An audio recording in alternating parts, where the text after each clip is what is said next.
In today's episode, we're sharing all the details of our recent road trip through Yosemite National Park, how we used points for a portion of this trip, and a full review of the Rush Creek Lodge. So listen in.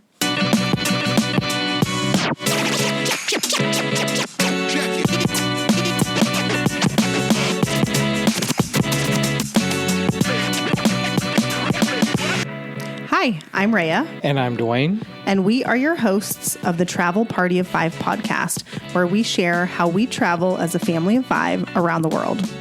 We will also share how we use points and miles to travel as affordably as possible and sometimes even completely free. So if you're wanting to travel more with your family, but you're not sure how, we'd love for you to listen in. So welcome to our podcast, where we hope you learn a thing or two to get you closer to your next trip.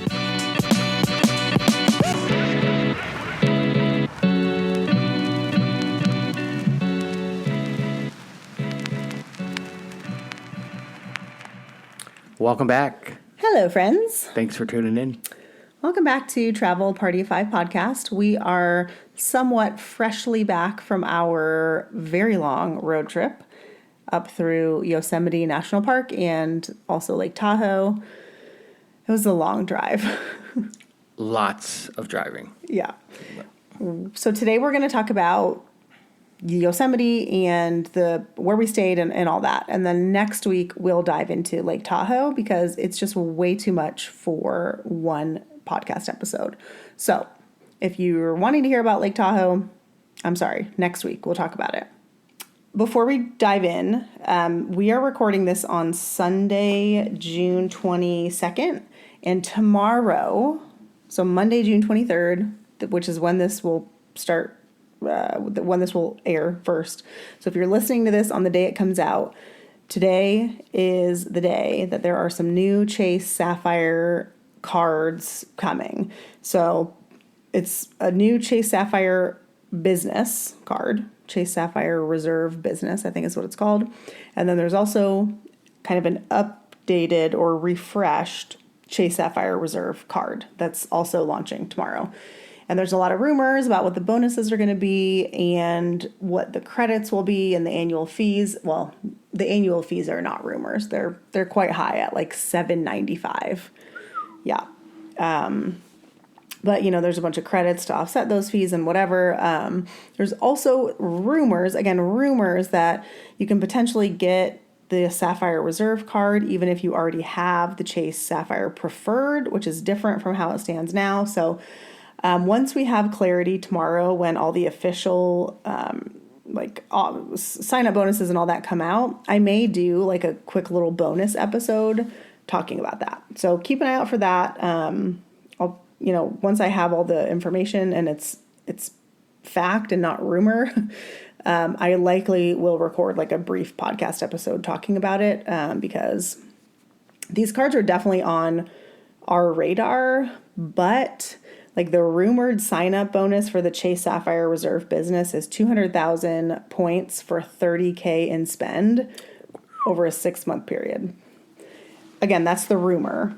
Maybe this will be confirmed tomorrow. I don't know, but that is like a really high amount of spend for only 200,000 ultimate rewards when you could get 2 ink cards and get very close to that for, 12 to 14K in spend. So I don't know. Yeah, it's a lot. It's a lot. Will I be applying for any of these cards? I am not sure yet.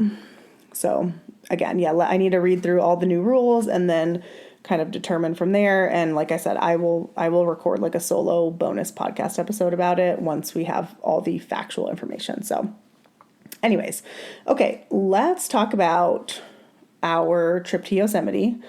This was like our first real national park trip as a family. And originally we were going to go to Yellowstone. And we did a whole episode on how we almost booked a trip to Yellowstone, but I waited too long and reservations were already full.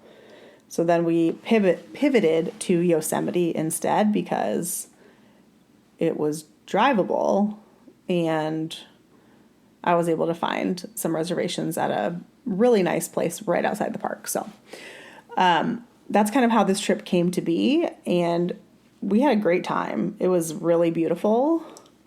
So beautiful. Really great time. But let's talk about the drive. So from Phoenix, we drove to Oakhurst for the first night. Which is right outside. Oh, I mean, an hour? It was an hour and a half from the valley floor of Yosemite. Yeah. And you booked this because we got in late and you didn't want to. Yeah, I knew that we were going to be arriving around like 7 or 8 p.m. and the place we were going to stay at Yosemite was expensive, and we paid cash. And so I didn't want to like waste one night there and spend so much money when we didn't have to. So we booked one of the luxurious Holiday Inn Express rooms. yes. Which, I mean, it wasn't bad, It actually. was fine. It was completely fine. There was plenty of space. You could tell it was a brand new build. Well, a recent build. Yeah. Because, yeah. It was fine. It was new. Yes, it was fine. Okay, first let's talk about the drive. So we drove, well, okay, let me back up one more step. We rented a van to do this drive. We have a van. It's completely paid off and it's in great shape. However, we knew it was going to be a long trip with a lot of miles and a lot of mountains and a lot of crumbs and chips and stuff that the kids wouldn't care about. Yes, Dwayne, in what should come as no surprise to anyone if you've been listening for a while, Dwayne is the one who maintains the vehicles and keeps them clean and washes them probably once every 2 weeks, I would say, at a minimum, and really stresses about the messes that the kids make. So, and that I make probably too. Yes. Okay, so we rented a van. We rented it from Budget. Part of the reason we did that was I used my American Airlines number to get like AA miles from renting this Budget car. So you don't also earn Budget miles, but I don't care about that. I've never earned or used a Budget mile in my life. So I credited this like rental to my AA account because, as we've mentioned several times, I'm on a quest to earn at least platinum status with American Airlines. And we're very close. I have like 17,000 miles to go and a few things that need to like hit it. And anyways, that's why we did that. So we rented from Budget. The quality of the rental was kind of low, I would say. It was a minivan. It was the same kind of minivan we have, except it was a hybrid version. And it was a newer year. Yeah, but it already had like 50,000 miles on it. And when we got in it, it was like, you need an oil change. So yeah, we weren't off to a great start, but anyways, it worked out fine. I mean, yeah, when we picked it up, the guy didn't even do like a walkthrough of it. No. He was just like, here's the keys, it's right up there. There you go. Yeah, he was. Oh, okay. He did not care. So anyways, we did the drive. On paper, the drive was like 11 hours, I think, or 10 hours. It ended up taking us about 12 because obviously we had to make a few stops for bathrooms and gas and all that. We also took a longer stop break for lunch. We stopped in San Bernardino in what was not the best area for like sandwiches, and the place we got the sandwiches from was actually quite good. But then we were looking for like a playground where we could eat the sandwiches and the kids could run around for a bit, and we couldn't find anything that was open and or in a good area. Yes, it was a little bit sketchy. But shout out to the sandwich place. What was it? It was good. The green something. Yeah, it was really good. Yes. What was it called? But anyway, we got lunch. We parked in a parking lot at a park, and we ate it there. Hung out there. Then we had an issue with... We were about to leave. Then we had an issue with the van again, which was the CarPlay system. Wasn't hooking up to any of our phones. Yes, which we needed the GPS. Yes, because we didn't want to look at our phone to... Yeah, and we still had like 6 or 7 hours to go. Yeah. It was called the Green Shack Marketplace. Green Shack Marketplace, yes. The sandwiches were very good. I would absolutely eat them again, especially the one that you got. That was my favorite, actually. Anywho, we had to do like a system reset on the radio. We probably spent 45 minutes messing with this thing, yeah, which did. also delayed us longer. Yeah. It was really frustrating. And finally, we did a system reset. But we didn't do Factory that. reset. Like I drove for a good 3 to 4 hours with the GPS just on my phone. That was the only time I drove to give you a break. Yeah. Well, I needed a break because the night before we left, we were up until almost Midnight. 1 a.m. Yeah. And I didn't even realize it was that late. And then we got up early to drive. Normally, I would have drove the whole thing, but I mean, there was a point where I was like, oh, I need you to drive. Yeah. He was getting tired. Yeah. And I mean, I have no problem driving. But yeah, so we spent a long time messing with this thing and couldn't get it to work. So then I just had it on my phone for like 3 or 4 hours. And then finally we ended up just fully resetting the whole thing. And then it worked fine for the rest of the trip. But it was really frustrating for a while. So that also delayed us a little bit further. I think by the time we got in, it was like 7:30 p.m. Yes. And we had left at like 7:30 a.m. Yeah. So it was a really long day. The kids were really good. Like, I mean, they had their iPads most of the time, but they, I also got them some activity books and whatever else. And yeah, we had a Nintendo Switch this time. yeah, they were great. And so we got into Oakhurst. We stayed at the Holiday Inn Yosemite Oakhurst, I think is what it was called. Oakhurst is like around an hour and a half from the valley floor, which is like kind of the happening spot in Yosemite where most people want to be. We used an IHG free night certificate to stay there. And so those free night certificates are good for up to 40,000 points per night. And you can top them off if you need to. This room was going for 52,000 points a night. And so I had like 20,000 IHG points. And so I used an additional 12,000 points to cover the room. And it had plenty of space for all of us. I think there were 2 beds plus a pull-out sofa, right? Yeah. Yes. And plus free breakfast the next morning, which was, I would say, better than a Hyatt Place breakfast. Did you think so? I mean, they had like a pancake machine. I mean, yeah, but... Don't get me wrong. It wasn't great, but I thought it was better than a Hyatt Place. I mean, yeah. I would just categorize those 2 places in the same. As equal? Yeah. Yeah. I wouldn't say it was better, but... I thought it had more options. Like, it had a pancake machine, and they weren't bad. Yeah, the pancakes actually weren't bad if you doused them with butter and syrup. Oh. But anyway. So that's where we stayed. And then, so we drove up on a Saturday, got in Saturday night. We did go to this Mexican restaurant that was really good called Plazuelas, I think is what it was called. Yes, really good. Plazuelas, that's what it's called, Mexican restaurant. Yeah, that was delicious, actually. We had guacamole tacos. Pretty good. Yeah, the guacamole was really good. It was nice. And then we just went to sleep and woke up the next day, did the breakfast thing, and packed up to leave. To drive again. Yeah, so I had made a reservation for a tour, and it's called the Valley Floor Tour.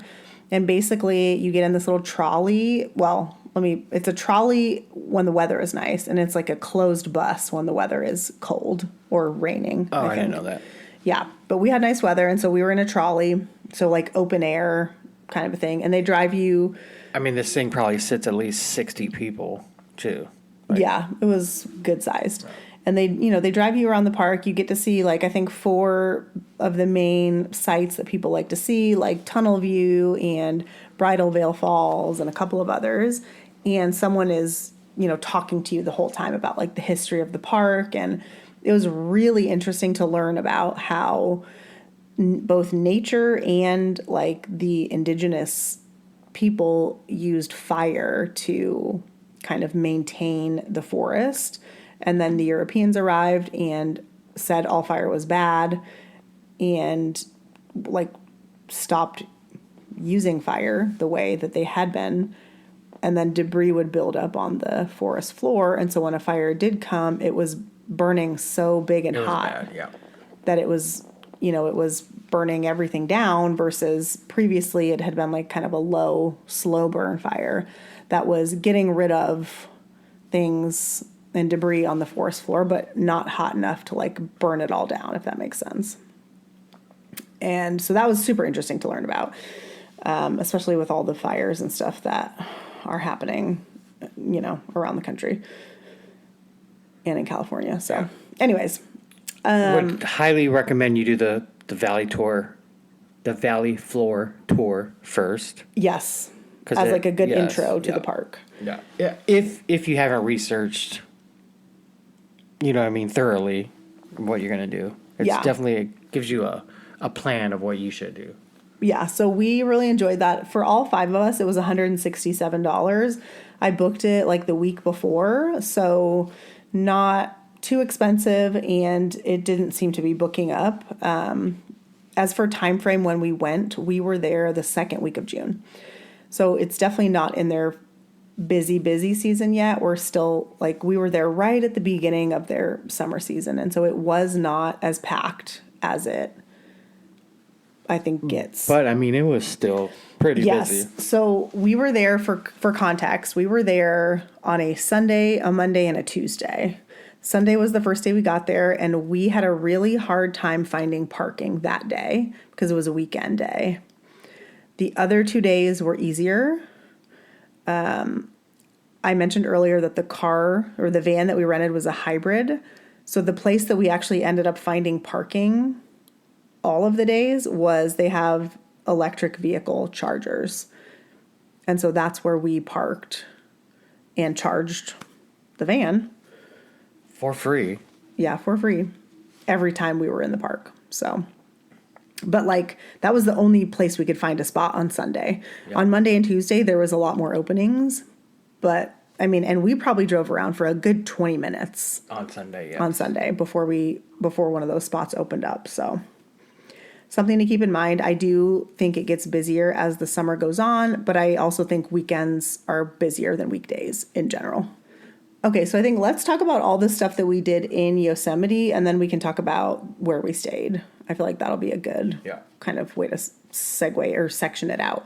So we did the Valley Floor tour on Sunday. That was, again, our first kind of intro to the park. I do think that's a great thing to do when you first arrive, because I don't know if this happens to anyone else, but when I am trying to familiarize myself with a place that we're going to take a trip to, and I'm going to use Yosemite as an example, it's like people have all these names, right, for all these things, and it's what they're called. But I have never heard of these names before. I have no idea what any of them mean, right? So in Yosemite, it's oh, you want to visit Hetch Hetchy and the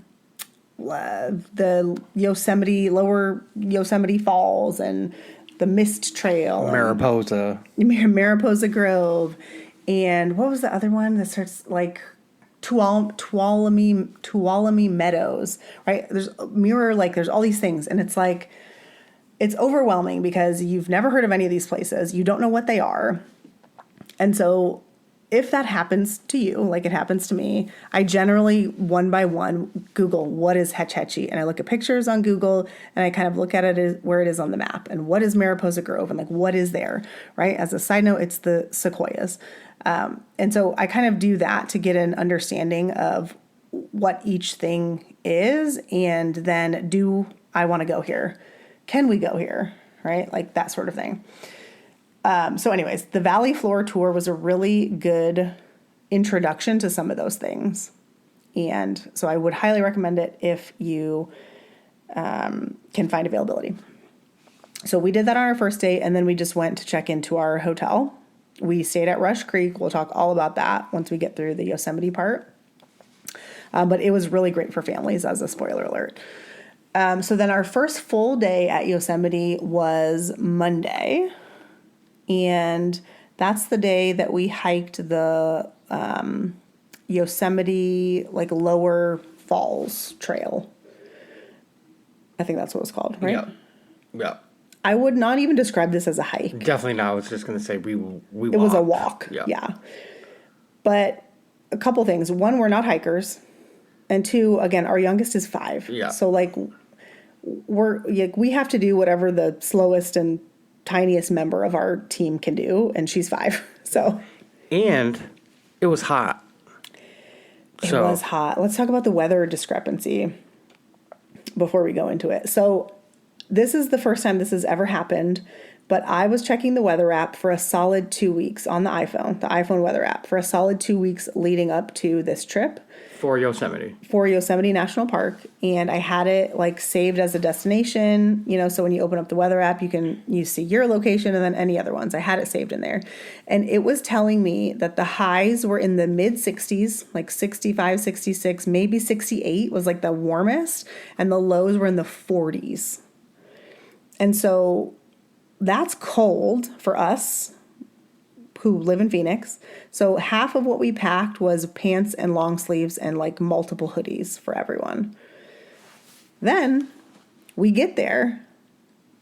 And it's in the 90s. And the lows are like 60s. It was so I mean, warm. half my carry-on, my luggage full cold of clothes cold weather clothes that I didn't even touch once. Yeah. And on top of that, it's not even that like the weather was wrong, because I think some people will say, oh, that's like the weather like up in the mountains, right? No. Like Dwayne pulled up on his phone Yosemite National Park and had a completely different forecast than what was on my phone for Yosemite National Park. Like side by side, we compared them. Completely different. His was correct as to what the actual weather was, and mine was not. And so I like deleted it from my saved things. I refreshed the weather app and then pulled it up again, and then it matched what his said. So I don't know if it was some kind of a glitch, but I mean, weeks I checked that thing and it was incorrect every time. So we had quite a few clothes that were unnecessary. Yeah. Dwayne did laundry. That's a spoiler alert. Dwayne's just doing laundry around the world. Okay, so that's the weather. So it ended up being pretty warm. The day that we hiked the Yosemite Falls, the lower Yosemite Falls, again, because there's also an upper that's more strenuous. We did not do that one. We did the lower hike or walk. It was like literally 91 degrees, I think, that day. So it was warm. You definitely need sunscreen and you definitely need bug spray, I would say. There was a good amount of bugs. What did you think of the hike? Super easy hike. The views were beautiful. We actually, spoiler alert, we didn't see any wildlife, bears or any deers even, but we saw one rattlesnake. Yes. And we saw it on this trail. We saw it on this hike at the beginning. Yeah, at the beginning. A guy was kind of walking past, and our kids were walking a little bit off the trail, and he told us, hey, like there's a rattlesnake up there. He showed us photo or videos, and he was like, basically telling the kids like stay on the trail. And he's like, we were kind of walking off the trail too, and then we saw this guy, and we were like, oh, and sure enough, there was a rattlesnake. Yeah. Like we fully saw it with its little rattle and everything. So that was cool. Yeah. So again, this hike is easy for families. Yeah. Especially with young ones. We saw a few different views of the waterfall. Yep. Which were nice. We hiked to this little like creek. Yeah. Had lunch. Yeah, there was like a bench just facing the waterfall, and so we sat on that bench and had our packed lunch that we brought, and that was nice. I told the kids, this is probably the nicest view you're ever going to see eating lunch. Yeah. They had they found their own walking sticks that they were using, and they were having a great time. And after that, so we didn't rush getting into the park in the morning. I think we were generally in the park around 10:30 in the morning for the most part. And then we would leave around 3-ish, I feel like, to go back. Yeah. And we packed a lunch all the days that we went in. And so then we kind of headed back to our hotel and enjoyed the hotel for the rest of the night and had dinner there. And then on Tuesday, we wanted to see the sequoias. And so which is Mariposa. That is, Mariposa Grove. And so we drove, instead of going into like the valley floor and stopping there, we drove to Mariposa Grove. Next time, here's what I would do differently. I would visit Mariposa Grove on the drive from Oakhurst into Yosemite.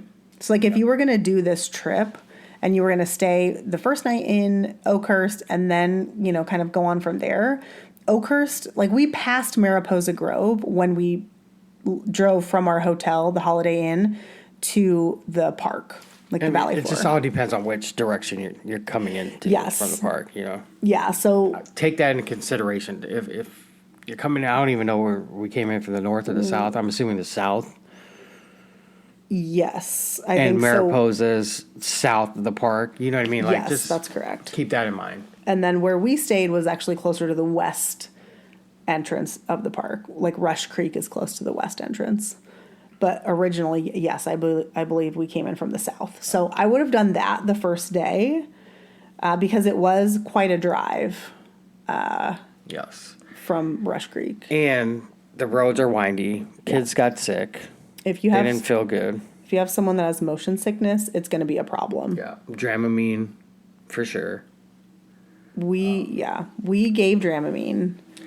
I don't think we gave it early enough. That's what I Yeah. figured out, yeah. Yeah. So the first day we gave it kind of right when we got in the car, and it wasn't It wasn't enough time for Yeah. it to kick in. the days where I gave it a full hour before we even got in the car. Those were the days where everyone was fine, but I didn't figure that out until a couple days in. So Yeah. Yeah, the roads are windy and yeah. yes, we had Narrow. to pull over several times because one of the kids was getting sick. I steal puke bags from airplanes, so I always have one or two in my purse, fortunately. And so I did. You can also buy them on Amazon if you're not cheap like me, but we don't need them that often. So I feel like taking a few from an airplane is fine. Yeah. Shout out to Southwest. Thank you, you. Southwest, for that. We also saw other families pulled over on the side of the road for the same reason. So it wasn't just us. And I think if you have motion sickness, you need to know about this. Yeah. And another thing to note, I think it costs $35 to get into the park? Yes. And it's that your ticket is good for 3 days. 3 days, So, yeah. If you have a fourth grader and you can get a free national park pass through the Every Kid Outdoor thing, but we don't currently have a fourth grader, so we paid. It has to be fourth grade. Yeah, it's fourth grade. You get a free one. That's weird. Why is that? I don't know. It's a program. So I we don't have know. a fifth grader. And a second second grader. grader. Yeah. No free parks for you. Okay, so yeah, the motion sickness, I think super important for people to note. I was in the front seat and I was okay, but like I could tell, like I could still feel it, if that makes sense. Yeah. If I had been in the back, I would have also needed Dramamine. We have ADHD, and we just went off topic. We were talking about the sequoias in Mariposa. Oh. So yes, we went to Mariposa where the sequoias are. You drive there. You take a shuttle to where the sequoias are. Yeah, you park and then you have to get on a bus. Yeah, And then it's the not, bus drives It's not far, you. but if you are handicapped or older, right, you can Yes, drive. if you have a into- handicap permit, yes. Yeah. You can drive all the way up to the thing. They have a specific handicap parking lot. Now this was a hike, This was a hike. Yes. It was also hot for this. and it was hot, and we did the easiest hike too. Which was Grizzly Giant. Is that what it was called? Yes, yeah, grizzly giant, yeah. So there's a few different like named trees. And we hiked to see Grizzly Giant, the Three Brothers or something. And yes, And then the tunnel, California Tunnel something. tree. So Yes, this was definitely a hike. The kids were complaining halfway through. yes. We had to stop, take a break. They had some Lunchables or Crustables. Yeah. Saw some squirrels. Oh, the squirrels were aggressive. Yeah, yeah. They would People come feed 'em right all up the to time. you and Yeah, yeah. they don't like oranges. So Yeah, the kids dropped a few orange slices and they were like, no, thank you. It was, I mean, I thought that it was cool to see. It was a drive to get there. Like, I think it took us an hour and a half from Rush Creek to get to Mariposa Grove and then again an hour and a half back. yeah, So if we had done it on the way from Oakhurst, we would have saved a good amount of time. yeah. And I think the total hike was what, a little over an hour.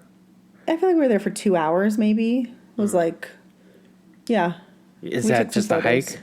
Or is that from when we No, parked? I think a little longer than if you include the parking time.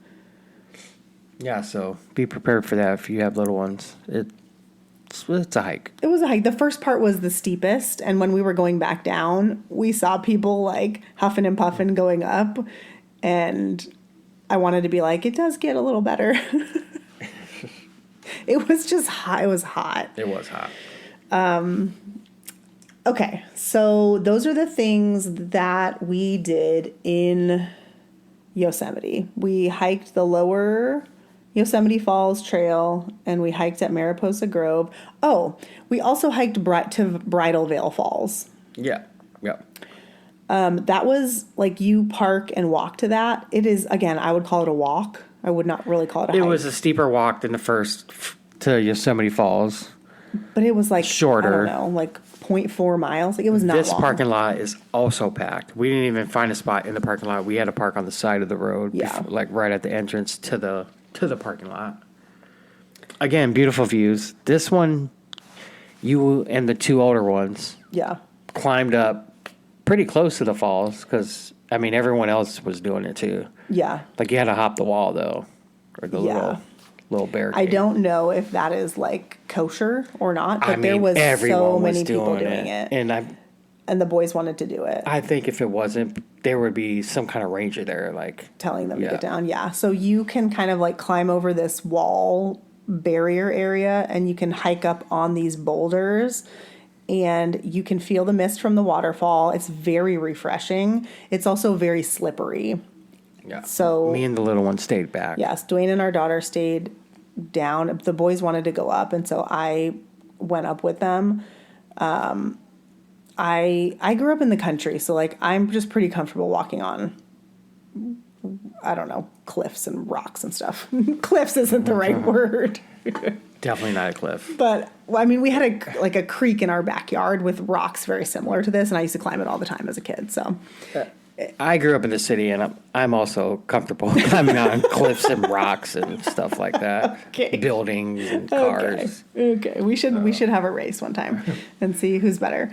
But yes, it was the boys wanted to go, and I was like, I'll totally go. And as we were climbing up, our 11-year-old looked at me, and I hope I have this on the camera. He looked at me and he said, I can't believe I'm doing this. This is so amazing. Like, he is our nature kid, and he loves animals and nature, and he really, really liked being in this park. I was disappointed that we didn't see more wildlife for him because he would have loved it. But he literally looked at me, and this is our kid who is like pretty negative about a lot of things. And he was like, I cannot believe I'm doing this. This is so amazing. And I almost cried because like we don't ever get that from him, you know? Yeah. He mentioned that he's having a great time. Couple. Yeah. So I thought that was really a fun moment, and like a reminder of kind of why we travel is to have these experiences and, you know, kind of broaden their horizons as kids. So, but yes, it was very refreshing, felt good on a hot day, and didn't take a lot of time. Yeah, it's not a vacation or a trip if the kids can't be ungrateful in another place, you know? So. Yes. Oh, yeah. All right, so let's talk about the Rush Creek Lodge. Yes. It's where we stayed. So, sorry, that was the recap of our Yosemite. Yes. Well, sorry, I want to say really quickly, wow, we've been talking a long time. There were a few things that I also really wanted to do that we couldn't fit in mainly because of how much more driving it would have been. And the kids were car sick, and it felt selfish to make them like suffer through another 2 hours to go see this. And, you know, one of them was Glacier Point. So you can drive all the way up to Glacier Point and kind of look out at the views, and it looks beautiful. I'm sure it's very, very nice up there. Like if we were going to go back, we would definitely do that next time. Another one was Hetch Hetchy. That is like a reservoir that holds all the water for the city of San Francisco, actually. And it's also supposed to be really beautiful. But again, another long drive. a hike that we were going to do but ended up not because of how hot it was Mirror Lake. So that's another thing that I would want to do next time. And then there's also something called the Lower Mist Trail, I think. And it's, my understanding is you get to hike like behind a waterfall.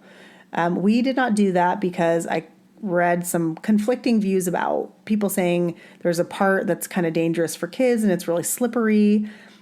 And I was just nervous about our younger two. And I didn't want to be super anxious on my vacation. So we didn't do that this time. I think if they were a little older, I would give it a try. You mean more anxious on your vacation? Yes, correct. More anxious than my baseline of anxiety. So yes, correct. Vaseline. God. Okay, so those are the things that we didn't do, but I wish we had. If I think of anything else about the park, I'll be sure to interject at an inappropriate time during the rest of this episode. Yes, we know. Okay, let's talk about Rush Creek. What did you think of it? Hotel was great. Do you remember what I said when you were like, we were staying outside the park? Yeah. Oh, yeah. I said, it's supposed to be really nice. And Dwayne was like, it's not going to be. It's not going to be nice. But we had just come from the valley floor and like we had been inside the Yosemite Valley Lodge, which is one of the lodging options inside the park. And I think Dwayne was using that as his kind of like, okay, this is not going to be great. It was not very nice. It was.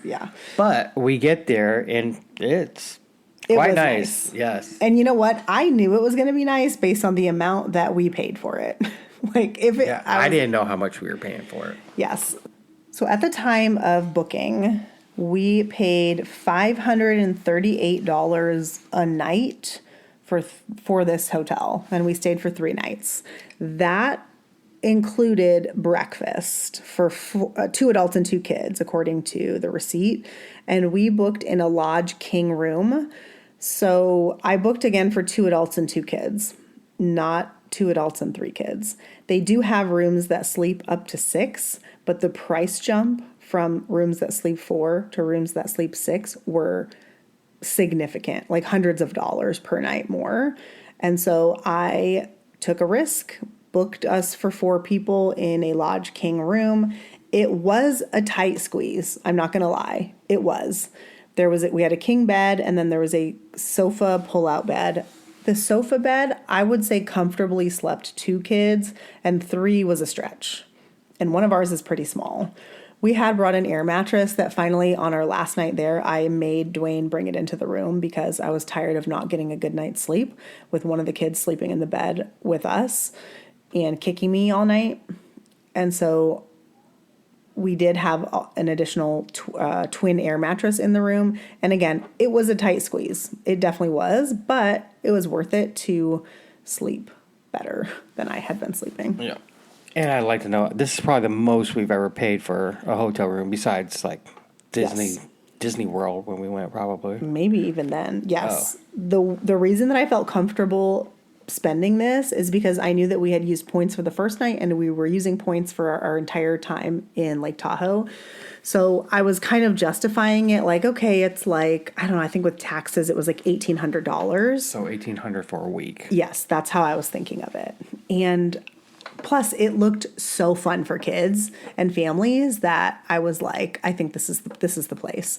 Because there are people and families that could stay like in a very minimal like hotel and be thrilled about it. We're really not those people.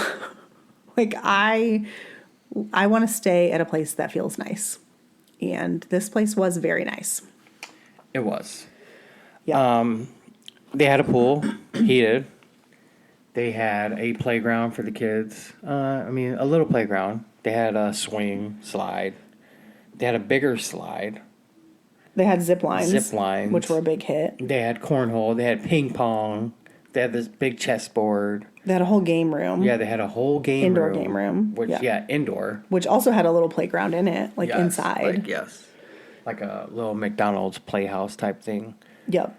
Shuffleboard, bumper pool, pool table, like video games. They weren't the best, but still. There was like fun ping for pong kids, yeah. or not ping pong, pinball. That's what I was going to say. Yeah. They also had a room for, guests to just go in there and like play board games. They had a bunch of like comfortable seating and tables, and Yeah, it was very cozy. Very cozy, very nice touch, I thought. What was the first thing when you walked into the room? What was the first thing that you and the kids noticed? There was no TV. Yeah. I was like, I wonder how long it's going to take them to notice this. Oh, within seconds. Oh, yeah. I mean, we walked in and it was like, what? Where the F is the TV? Yeah, there was no TV. They do provide games in the room, though, for you to play, which I thought was a nice touch, connect as a family. And we had also brought a couple of games. So we played Clue Junior, and that was pretty fun, actually. Yeah, The kids had a good time. Yeah, and so did we. So going back really quick to the cost. So I mentioned that included breakfast for 2 adults and 2 kids. So I want to talk about how that worked because obviously we had 3 kids. Essentially, they just didn't charge us for the little one. I'm not sure if it's under 4 or under.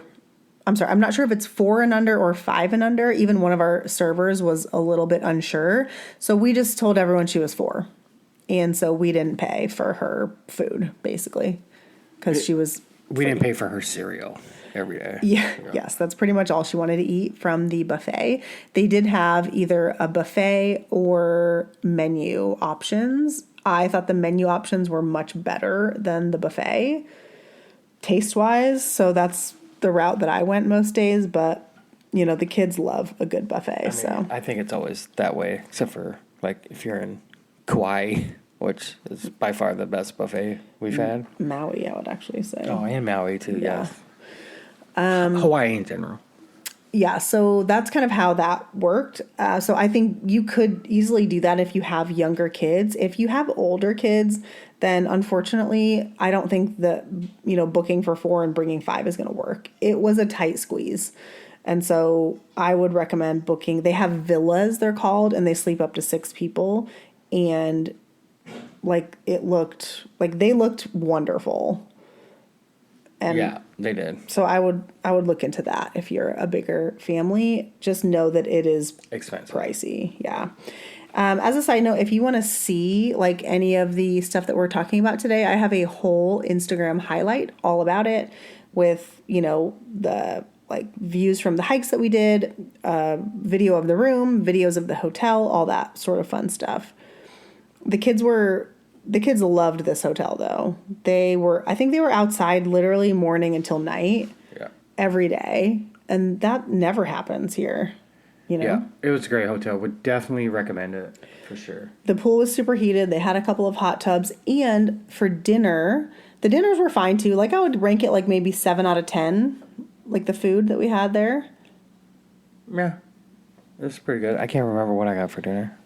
You got fish and chips, I think. Oh, yeah. One night, remember? Yeah. And then one night they had a buffet at the pool. Yes. Which is really good, actually. It was. I mean, they cooked on a grill right there at the pool. It was, so they do this, they call it a pool barbecue, and they have different menus. When we were there, it was like a taco bar. So grilled steak, grilled chicken, tortillas, guacamole, all the toppings, corn, salsas, chips, rice, beans. Yep. And it was all you can eat. And so some of our kids actually got 2 meals out of it, basically. They ate at the beginning and they ate before they closed it up. Right when it opened it up, they swam a little bit after, then they got hungry again and ate right before it closed. Yep. And we did pay for that. You pay for the buffet. It's not included. And they give you a wristband is how it works. And what I thought was nice is the pool bar stayed open till 9 p.m., which a lot of places close by 5 or 7 at the latest, Yeah. This hotel also has free nightly s'mores. So you go pick up your little s'mores kits and you roast them by the fire, and you can do that every night. And they just had a lot of really nice touches for families. They also had kids activities that you could do during the day if you were maybe going to take a break and not go into the park one day. We didn't do any of those because we did go into the park. Bikes there, paddle boards, all types of stuff. Where do you paddle? I don't know. There's somewhere close, I would think. Yeah. I didn't see that part. Yeah. And they there's did have trails. Hiking trails. Yep. Hiking trails, We didn't yeah. do any of those, though. Yeah, we went in the park every day that we stayed there. So And this hotel had signs that there were wildlife have been present. well, the more bartender present. told you. Yeah, that it was at the trash can. A black bear was at the trash can one night. And Yeah. we didn't see any. Sadly, we saw none, which was disappointing. I think that's the only thing that could have made this trip better was seeing some wildlife. So, I mean, after, I don't know, we stayed 3 nights and then we checked out and we drove to Lake Tahoe. That'll be next week's episode. So, if you had to give like someone one piece of advice if they were going to Yosemite, what would it be? I mean, I would try and stay in the park. Yeah. Just because, we stayed right outside the park, but I mean, it was an hour, some change to get there. Well, so yeah, To and Rush from. Creek is literally like 2 minutes from the west entrance of the park. But it it's took about still- 45 minutes to get to the valley floor from Rush Creek. Yeah. So even that, it's still a 45-minute drive, which is a lot. That's an hour and a half a day, just Yeah. back and forth. And I mean, we did more driving in between hikes and all that. So, I mean, that would be my recommendation. I mean, I don't know the accommodations in the lodges there. I'm sure they're not, 5-star, They're definitely 4-star. not. We saw the Curry Village tents. Oh, we'll never do that. Yeah, so these are like, okay, so Curry Village, just think it's like, I don't know, like canvas tents that are already all set up, but they have no plumbing. So, like, there's no private bathroom. And I don't think there's electricity either. Or if there is, it's like not a lot. And they're $200 a night.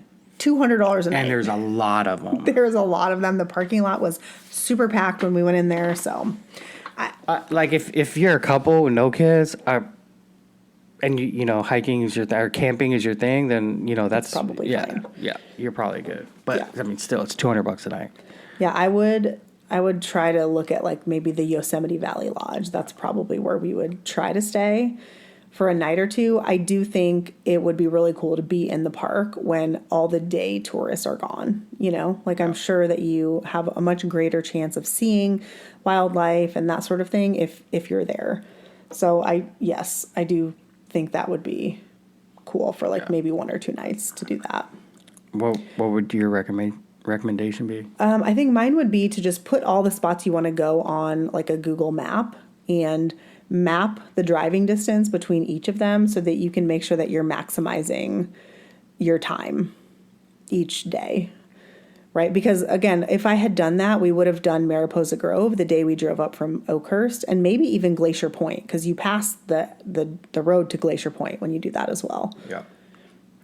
I mean, on this trip alone between Yosemite and Tahoe, I mean, we were probably in the car for probably 30 plus hours, Oh yeah, we drove 2,000 miles in a week. Yeah.